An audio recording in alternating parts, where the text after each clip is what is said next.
عمر بن عبد العزیز رحمۃ اللہ علیہ کے پاس ایک عورت آئی جس کی 5 جوان بیٹیاں تھیں۔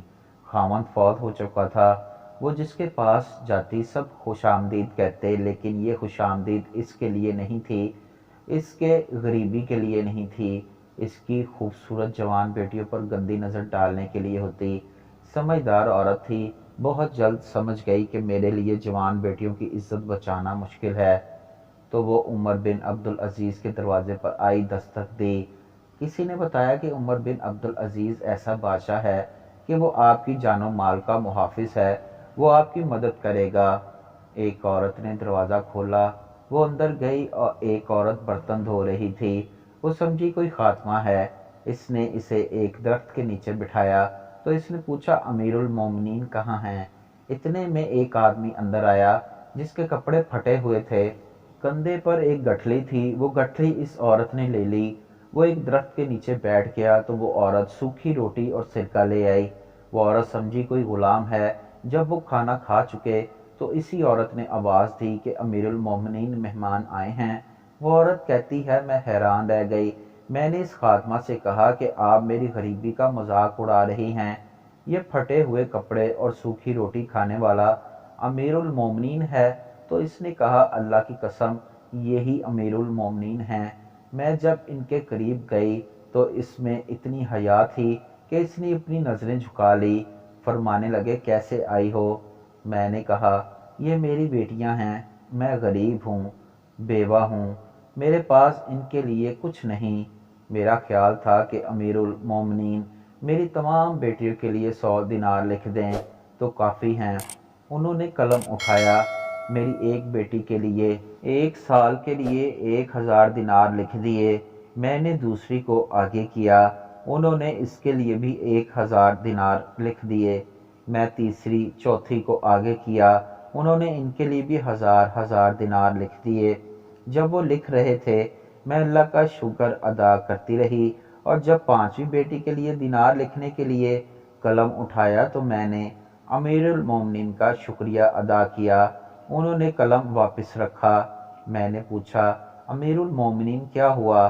تو فرمانے لگے میں نے 4000 دینار آپ کے لیے لکھے تو آپ نے اللہ کا شکر ادا کیا، اس دفعہ آپ نے میرا شکریہ ادا کیا۔ قیامت کے دن اللہ مجھ سے پوچھے گا کہ 1000 دینار تم نے میرے لیے نہیں لکھے، اپنی خوش آمدی کے لیے دیے۔ میں رونے لگی کہ یا اللہ یہ کیسا انسان ہے؟ تو عمر بن عبد العزیز کہنے لگے کہ عام انسان ہوں، بس رسول اللہ صلی اللہ علیہ وآلہ وسلم کا غلام ہوں۔ صحرا میں بھٹکا ہوا مسافر پیاس سے مرنے کے قریب تھا، جب دور اسے ایک کمرے کا ہیولا نظر آیا۔ وہ اسے نظر کا دھوکہ سمجھ رہا تھا، چونکہ سمت تو وہ کھو چکا تھا، اس لیے اس دھوکے کی طرف نڈھال بڑھنے لگا۔ وہ کمرہ دھوکہ نہ تھا بلکہ اس میں ایک ہینڈ پمپ لگا ہوا تھا۔ مسافر نے جلدی جلدی ہینڈ پمپ چلانا شروع کیا، لیکن عرصے سے استعمال نہ ہوا۔ ہینڈ پمپ پانی اٹھانے سے قاصر تھا۔ وہ مایوس ہو کر بیٹھ گیا۔ اچانک ایک کونے میں اسے ایک بوتل نظر آئی، پانی سے بھری ہوئی، بہت اچھے سے بند۔ یہ بوتل اس نے اٹھائی اور بے تاب ہو کر پینے کو ہی تھا کہ بوتل کے نیچے ایک پرچہ نظر آیا۔ کھول کر دیکھا تو اس پر لکھا تھا یہ پانی پمپ میں ڈال کر اسے چلائیں اور برائے مہربانی استعمال کے بعد اسے واپس بھر کر یہاں رکھ دیں۔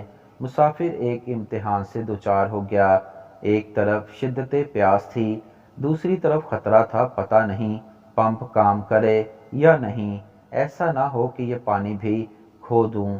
مسافر نے لیکن رسک لیا اور پانی پمپ میں ڈال دیا۔ کچھ دیر میں ہی پمپ نے کام شروع کر دیا۔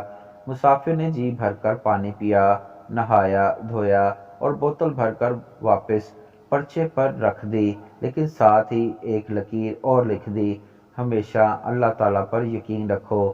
زندگی کے صحرا میں ہینڈ پمپ کی طرح ہمیں بھی موقع ملتا ہے، اس پانی کی بوتل کی طرح ہمیں بھی رسک لینے کا امتحان درپیش ہوتا ہے۔ ہم بھی اسی مسافر کی طرح تذبذب کا شکار ہوتے ہیں، ہم بھی چاہتے ہیں کوئی ہمیں دلاسا دے، کندھے پر تھپ تھپا کر کہے تم کر سکتے ہو۔ اسی تسلی دلاسوں میں لیکن سب سے اہم ہمارا یقین ہوتا ہے۔ اللہ رب العزت کی ذات پر یقین ہی اس سفر کی ضمانت بنتی ہے۔